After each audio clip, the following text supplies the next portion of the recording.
Good morning, children. Last class we have seen about introduction of tissues. Yes.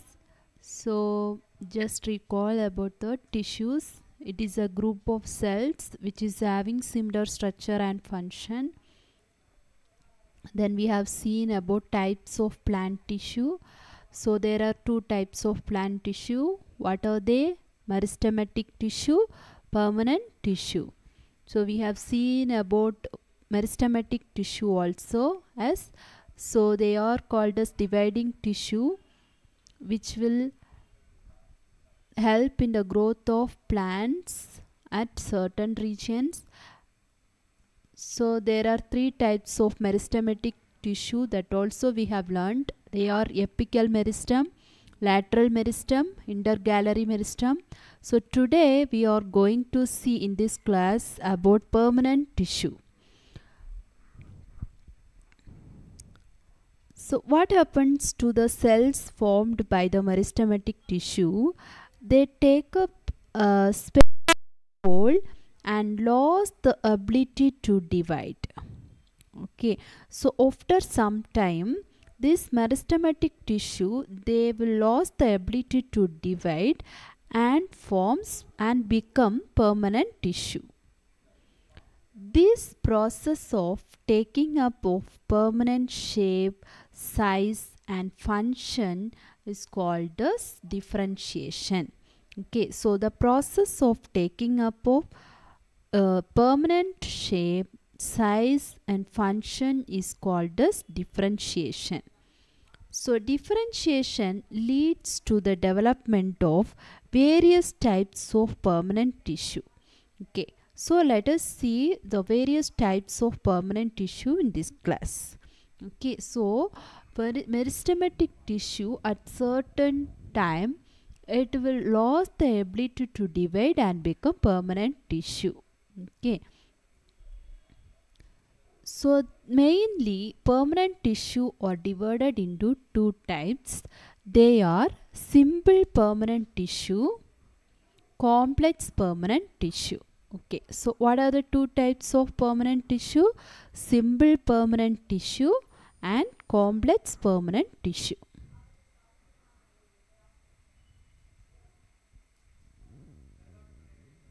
So here you can see the section of a stem which contain permanent tissues such as epidermis, hypodermis, phloem, xylem. This is a vascular bundle which consists of xylem and phloem. Okay, so let us see briefly about these all permanent tissues. So first type is simple permanent tissue. A few layers of cell, it will be present below the epidermis. So epidermis means it is the outer layer of the cell. So few layers of cell which present beneath the epidermis generally form a simple permanent tissue. So parenchyma is the most common simple permanent tissue. It consists of unspecialized cell within cell walls. Okay, so parenchyma, it is a simple permanent tissue which consists of cells within cell wall. They are living cells. They are usually loosely arranged. Because of loose arrangement of these cells, there are spaces between the cell. So in these spaces, that is intercellular spaces, that means the space within the cell help for the storage of food. So this parenchyma tissue generally involved in the storage of food because of the presence of intercellular spaces. Next type of simple permanent tissue is chlorenchyma. So in some situation, these parenchyma cells contain chlorophyll and they will perform photosynthesis, and then it is called as chlorenchyma. Okay. The next type of simple permanent tissue is parenchyma, which is present in the aquatic plant. So, large air cavities are present in the parenchyma, which help the aquatic plants to float. So, such parenchyma is called as parenchyma because it help the aquatic plants to float, and it also contain large air cavities. So, it is called as parenchyma. Next type of simple permanent tissue is collenchyma. So collenchyma, the main function of collenchyma is flexibility. It will provide flexibility in plants. So flexibility means, so here in this picture you can see the structure of parenchyma and collenchyma. So chlorenchyma contain chlorophyll, so it is in which perform photosynthesis. Okay. So collenchymas, the flexibility in plant is due to collenchyma. Yes. So flexibility means what? Allow bending of various parts of plant like tendrils and stems of climbers without breaking. It also provides mechanical support to the plant. It is also found in leaf stalk.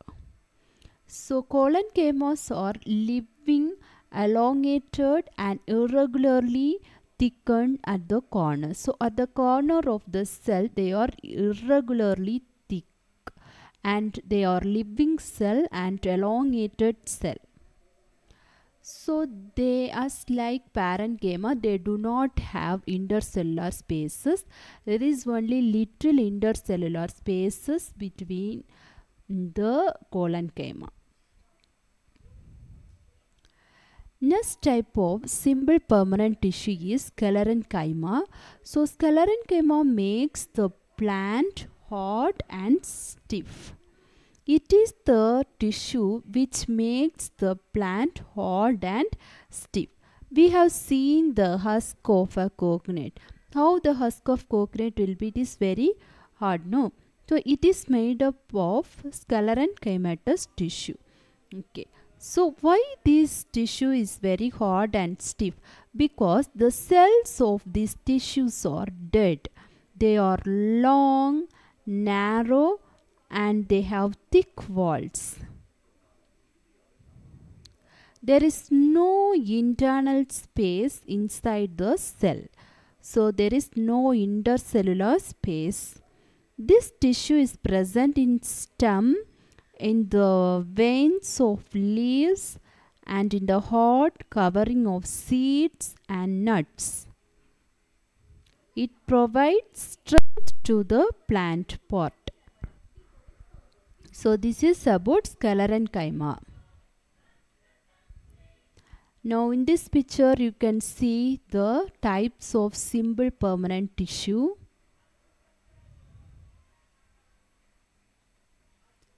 Next simple permanent tissue is epidermis. So epidermis means what? It is the outermost layer of cell. It is single layer of cell. So plants in dry habitats, this epidermis layer is thicker.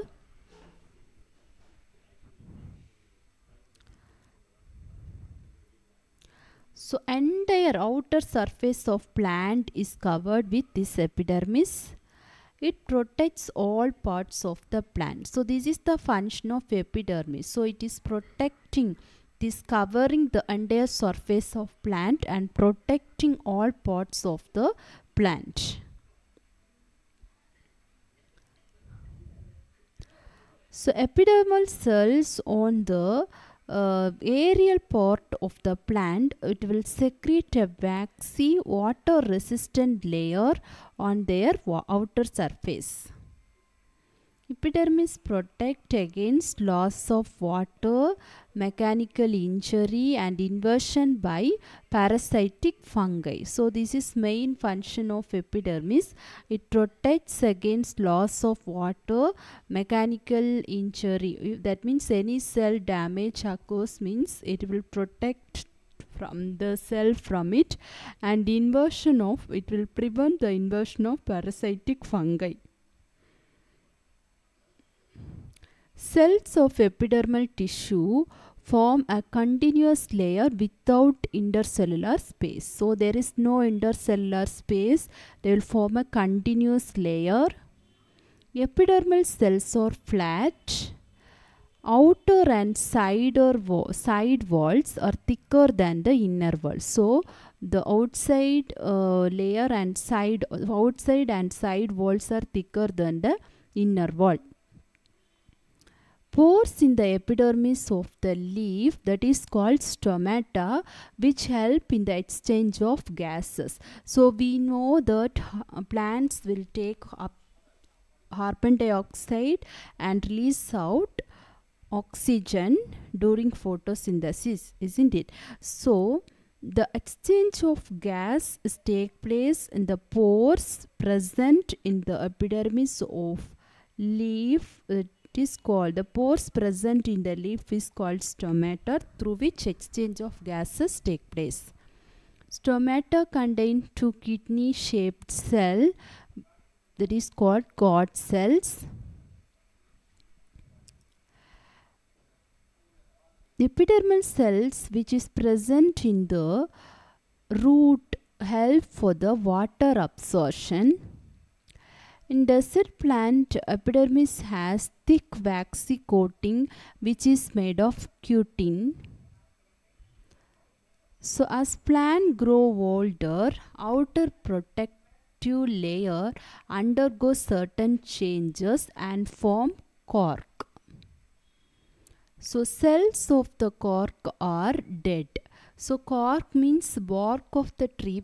We can see the hard part. Yes, that is, as plant grow older, this epidermis get converted into cork. So cork means they are dead tissue which contains suberin in their walls, which do not allow gases and water to enter into the outer part of the plant. So this is about simple permanent tissue. Now we are going to see about complex permanent tissue.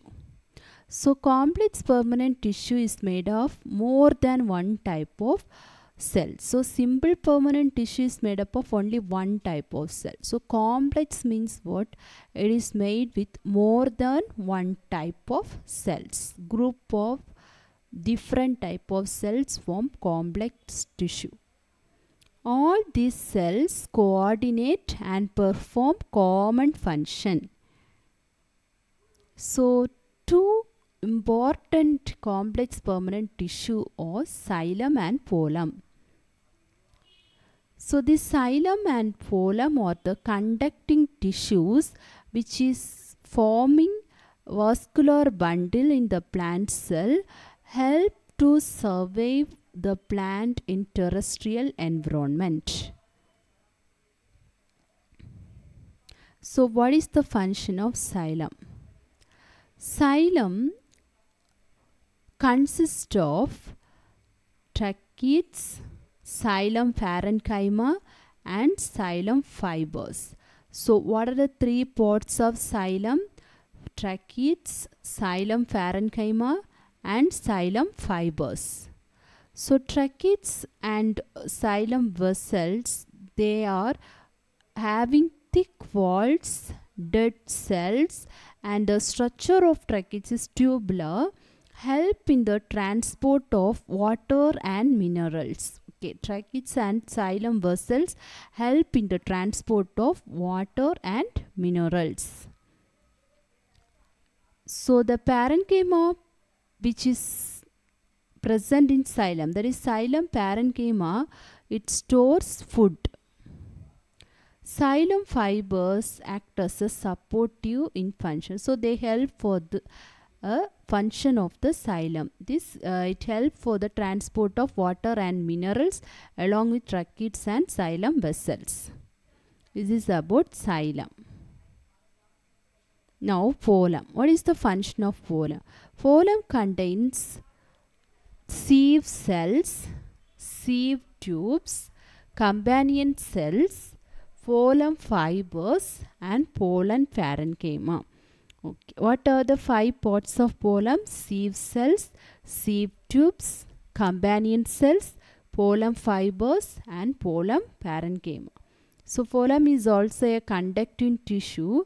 So sieve tubes present in phloem. It is a tubular cell with perforated wall. Phloem transport food from leaves to other parts of the plant. As we know that plant prepare their food in the leaves. So from the leaf food have to be transported to other parts of the plant. It is done by phloem. Except phloem fibers, other phloem cells are living cells. So phloem fibers are dead cells. Except phloem fibers, other phloem cells are living cells. So here you can see the structure of xylem and phloem. So we know that xylem consists of tracheid, xylem vessel and xylem parenchyma. Here you can see the section of phloem which contains sieve tube, phloem parenchyma, companion cell, sieve plate. Okay.